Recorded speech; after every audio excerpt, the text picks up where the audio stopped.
What's up, everybody? We got to talk about the new Ghostbusters movie that just released in theaters this weekend here. There are going to be some spoilers, not like everything spoiled, but I will be spoiling some stuff for the movie here in my review, so you've been warned. Now let's make a call to the Ghostbusters. Unfortunately, it's not going to be a good call as we start here with my cons for the movie. First one being, uh, the entire story. I simply wasn't a fan of it. I didn't feel for the characters when I knew the writers were trying to make me. It wasn't a great villain or threat, ghost, whatever you want to call it in this one either. And there really was just nothing for me to personally grab onto with this story. Then there's the pacing of the movie, and now this was a big issue for me in the second act of the movie specifically. It drags quite a bit during that portion of the movie and in the first act too, honestly, but the point is, it was a movie with a runtime under 2 hours that ended up feeling like I was sitting through a 3 hour movie. Never a good thing.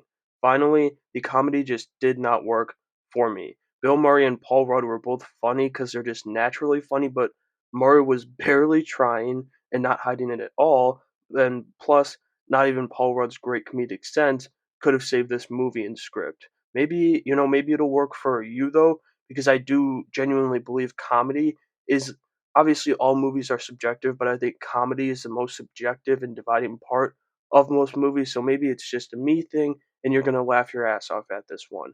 But moving on to my pros for the movie, I do have some smaller, minor things about this movie that I did enjoy.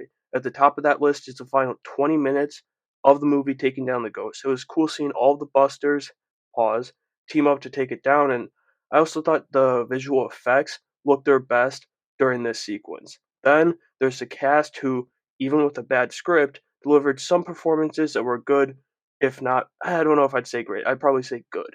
I don't think, yeah, like I said, I don't think any great performances in this one.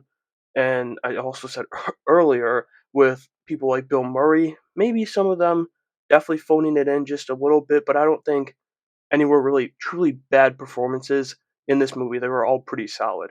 Back to the first thing though, to close it out here, I loved the use of the gadgets and just the gadgets themselves in this movie. The new backpack that Phoebe builds down the stretch to take down the ice ghost because their normal ones don't work on it was very cool. The gunner seat on the car was fun. I just liked all the gadgets. Those at the very least brought the ghost busting vibe I was looking for in this movie. And so that'll do it for my review of Ghostbusters Frozen Empire. I don't want to sit here and, act like I'm a huge Ghostbusters fan, their number one fan in the world.